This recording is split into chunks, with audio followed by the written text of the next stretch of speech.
துன்ப முடிச்சுக்களை அவிழ்க்கும் அன்னை. நாம் பேசாமல் வைத்திருக்கும் சில போராட்டங்கள் இருக்கின்றன. அவை சத்தமாக வருவதில்லை, அமைதியாக நாள்தோறும் இறுக்கமாகிக் கொண்டே இருக்கும். சரி செய்ய முடியாத மாதிரி தோன்றும் ஒரு உறவு, மெதுவாக மனதை உடைக்கும் ஒரு தாமதம், தெளிவாகாத ஒரு முடிவு. நாமே அதை அவிழ்க்க முயற்சிக்கின்றோம், இன்னும் பலமாக இழுக்கின்றோம். ஆனால் இந்த முடிச்சு இன்னும் இறுக்கமாகி விடுகின்றது. அப்படிப்பட்ட தருணங்களில் திருச்சபை உடனடி பதிலை கொடுக்காது. அவள் ஒரு தாயை தருகின்றாள். அவள் பெயர் முடிச்சுக்களை அவிழ்க்கும் மாதா. இந்த பக்தி பிரபலமாக ஆரம்பிக்கவில்லை. அது அமைதியாக 17ஆம் நூற்றாண்டு ஜெர்மனியில் தொடங்கியது. ஒரு திருமணம் சிதறிக்கொண்டிருந்தது. அன்பு தூரமாகிவிட்டது. வார்த்தைகள் காயங்களாக மாறிவிட்டது. ஒரு கணவன் ஒரு ஜெஸ்வித் குருவை அணுகினார். அவரிடம் ஒரு ரிப்பன் இருந்தது, முடிச்சுக்களால் நிரம்பியது. ஒவ்வொரு முடிச்சும் ஒரு வேதனை, ஒரு தவறான புரிதல், ஒரு உடைந்த நினைவு. அந்த ஒரு குரு ஜெபித்தார். அதை தானாக சரி செய்யவில்லை, அதை மாதாவின் கைகளில் வைத்தார். அவிழ்க்க கத்தரிக்கவில்லை, கிழிக்கவும் இல்லை, மெதுவாக அவிழ்த்தார். காலப்போக்கில் அந்த திருமணம் மீண்டும் ஒன்றானது. பிறகு ஒரு ஓவியர் இந்த தருணத்தை வரைந்தார். அமைதியாக நின்று ஒவ்வொரு முடிச்சையும் பொறுமையுடன் அவிழ்க்கும் மாதா. அவளின் பின்னால் மனித வாழ்க்கையின் குழப்பங்கள். இந்த படம் திருச்சபை முழுவதும் பரவியது, முடிச்சுக்களை அவிழ்க்கும் மாதா என்று. பலர் கேட்கின்றார்கள், இது வேதாகமத்தில் இருக்கிறதா? இந்த பெயர் அப்படியே இருக்காது. ஆனால் வேதாகமம் மாதாவின் பங்கை தெளிவாக காட்டுகின்றது. ஆதி ஆகமத்தில் தீமையை முறியடிக்கப்படும் ஒரு பெண்ணை பற்றி தேவன் பேசுகின்றார். லூக்கா சுவிசேஷத்தில் மாதா தேவனுக்கு ஒரு எளிய பதில் சொல்கின்றாள், நான் கர்த்தருடைய அடிமை. அந்த ஒரு அமைதியான ஆம் மூலம் மனிதரும் தேவனும் இடையிலான பெரிய முடிச்சை அவள் அவிழ்த்தாள். அவள் இயேசுவை மாற்றவில்லை, அவள் கவனத்தை தன்னிடம் இழுக்கவில்லை.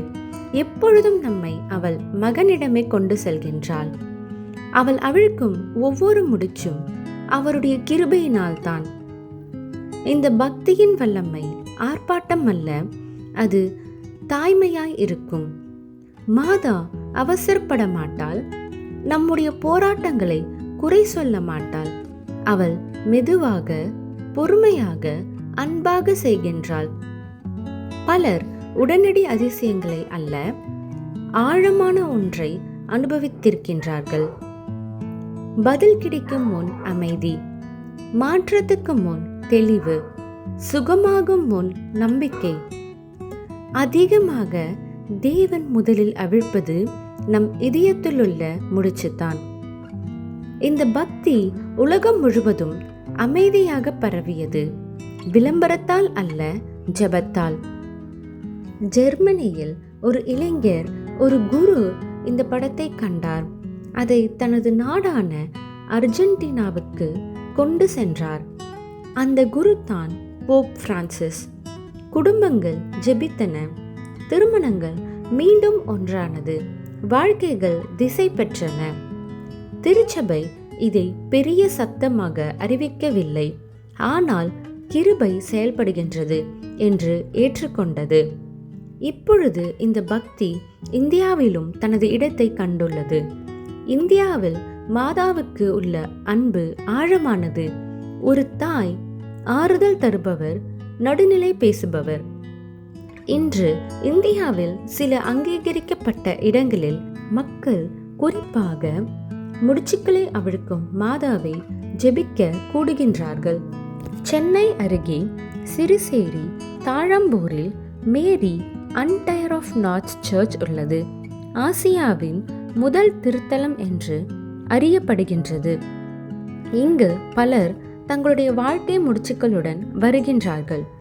கேரளா திருச்சூர் அருகே தும்பராச்சேரியில் செயின்ட் மேரி அசம்ஷன் சர்ச்சில் இந்த பக்திக்கான பிரசித்தமான படம் உள்ளது. இதுவே இந்தியாவில் இந்த பக்தியின் ஆரம்ப மையம் என்று பலர் கருதுகின்றார்கள். ஈரோடு அருகே வாலிப்பாளையம் அவர் லேடி அன்டூயர் ஆஃப் நார்த் சர்ச் மேற்கு தமிழ்நாட்டின் முக்கிய யாத்திரை மையமாக உள்ளது. சென்னை ஓட்டேரியில் செயின்ட் செபாஸ்டியன் சர்ச்சில் கூட இந்த பக்திக்கான ஒரு சக்தி வாய்ந்த சன்னதி உள்ளது. இந்தியா முழுவதும் மக்கள் கடிதங்களுடனும் ஜெபமாலைகளுடனும் மௌன கண்ணீருடனும் நம்பிக்கையுடன் வருகின்றார்கள். அவர்கள் உடனடி பதில்களுடன் செல்லாமல் இருக்கலாம், ஆனால் அவர்கள் லேசாக செல்கின்றார்கள். ஏனென்றால் சில நேரங்களில் நம்பிக்கையே அவிழ்க்கப்படும் முதல் முடிச்சு. அப்படியானால் எப்படி ஜெபிப்பது? பெரிய வார்த்தைகள் வேண்டாம், நீண்ட விளக்கம் தேவையில்லை. உண்மையாக இருங்கள். உங்கள் முடிச்சை வெல்லுங்கள். அதை அவள் கைகளில் வையுங்கள்.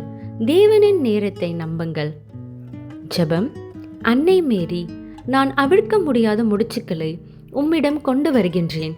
நானே முயற்சி செய்து கலைத்து விட்டேன். என் போராட்டங்களை மகனின் கைகளில் வையுங்கள். எங்கள் இதயத்தை கட்டி போடும் முடிச்சுக்களை அவிழ்த்து கிருபை செயல்படும் பொழுது நம்பிக்கையுடன் இருக்க கற்றுக் கொடுங்கள். சிலுவையை அகற்ற வேண்டாம், ஆனால் அதை நம்பிக்கையுடன் சுமக்க உதவுங்கள். ஆமேன். இன்று நீங்கள் இதை கேட்கின்றீர்கள் என்றால் உங்கள் முழுமையான விசுவாசம் கொண்டிருக்க வேண்டிய அவசியம் இல்லை. அனைத்தையும் புரிந்து கொள்ள வேண்டியதில்லை. உங்கள் முடிச்சை வையுங்கள். மென்மையான கைகள் ஏற்கனவே வேலை செய்து கொண்டிருக்கின்றன. முடிச்சுக்களை அவிழ்க்கும் மாதாவே, எங்களுக்காக ஜெபியுங்கள். ஆமேன்.